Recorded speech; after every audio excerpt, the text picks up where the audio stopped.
the members of the Brass Liberation Orchestra. I want to thank all of the great women's groups for being here and everybody who came out to support us. We all really appreciate it. I'm glad to see that there's still occupiers here for us. The 99%, if anybody reads my shirt, it's a beautiful shirt. I just want everyone to remember, especially you women out here, that we're very strong. As women, it's very funny because Kelly's been asking me to write this for like 3 months, and I didn't do it. And I've been hearing people all day say things that I've wanted to mention in my speech, which makes me know that we're all here for the right reason, because we all feel the same way. We know there's something wrong, and we know it needs to change. And we're damn sure gonna try our hardest to make it happen. At Occupy, I have seen women use their beautiful energy to stop arguments between the boys. Beautiful women such as Kelly and Kat and myself facilitating very awkward General Assemblies, such as the P1, right, Kelly? And Kat actually facilitated a 7-hour General Assembly, and I facilitated the General Assembly while someone was actually getting escorted out of Occupy by a bunch of other occupiers. There weren't very many of us women at Justin Herman, but we're all powerful in our own ways, and we all have our own beauty and our shared beauty. I want to remind everyone that this is not a revolution, it's not a war, it's a revelation. We've all opened our eyes to something, and it's beautiful if we just make it happen. With all of your help and the rest of the 99%, I'm sure we can get it done. So everybody, again, thank you very, very, very much for being here. It's truly a blessing to be honored by you. It takes some kind of woman to be an occupying woman. Next up is Janice.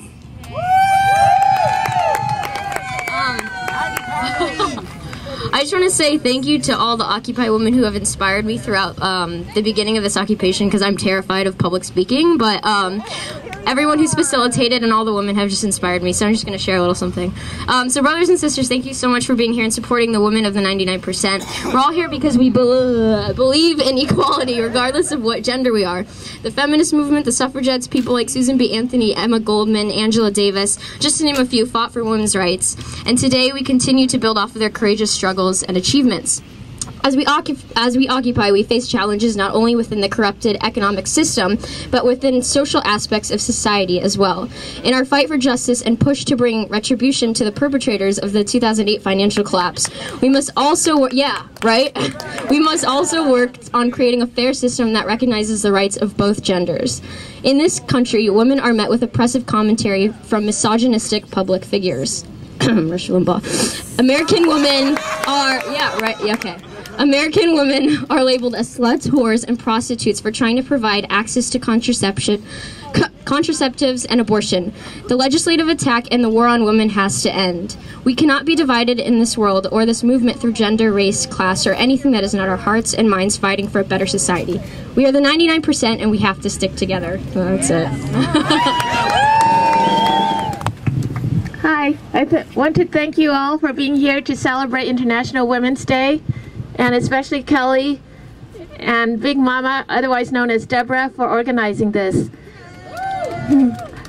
And all the groups that are represented here, from Code Pink, Women for Peace, to World Can't Wait, and Answer, and I'm sorry if I forgot any other groups here, but you know who you are. So anyways, as we're gathered here, I want you to think of not just women in human being form, but also the earth. Think of the earth as a woman, and what we do to women's bodies, we have to stop doing to the earth as well. So we have to stop taking from the earth's resources, and we have to learn how to live in a harmonious and sustainable way with the earth, because without a clean, healthy, livable planet, there's no reason to fight any other fight, because we would all perish and die. So Earth Day is coming up April 22nd, and I want you all to think about what you can do to make the earth more inhabitable. And part of working for a cleaner, healthier earth is to try to end all wars and all forms of dominance and colonialization and imperialism. So think about peace too. As you think in terms of respect for women and their bodies and how we treat each other. So anyways, I just want to wish you all happy International Women's Day. Thank you, Bea. That was awesome. Next up, we've already heard from her a couple times today. We're going to have Beth come up and have a chat. Hey. I want to recognize that we're at Sue Bierman Park, and Sue Bierman was an organizer for 30 years preventing destructive development in San Francisco. So call out to Sue Bierman. I also want to recognize the campers of 101, the women campers from 101 like Janice, and the current women campers at 101 like Chris. Because people might not realize it, but there has been a reoccupation that has begun. And occupation, physical occupation, is what distinguished this movement from so many other movements and brought together so many important issues. The rights of homeless people, the 1% control of our political and economic system, and Occupy is an umbrella for so many important issues. Someone recently asked me, what does women's issues have to do with Occupy? And I proceeded to get into a big argument with him.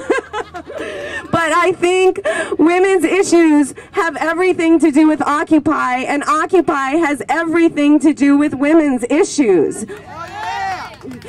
It's a small group of 1% bankers that are controlling our political and economic system. It's a system that bases our happiness on the accumulation of wealth instead of the accumulation of interpersonal spirituality and interpersonal relationships. When you have limited resources on the earth and you base the whole system on greed, that's setting us up for destruction.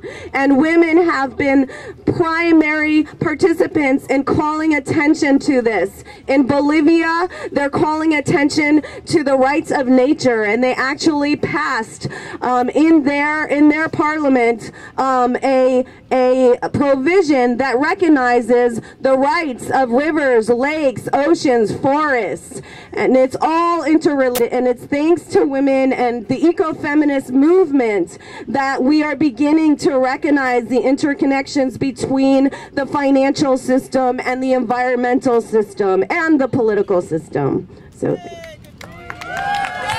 thank you, Beth.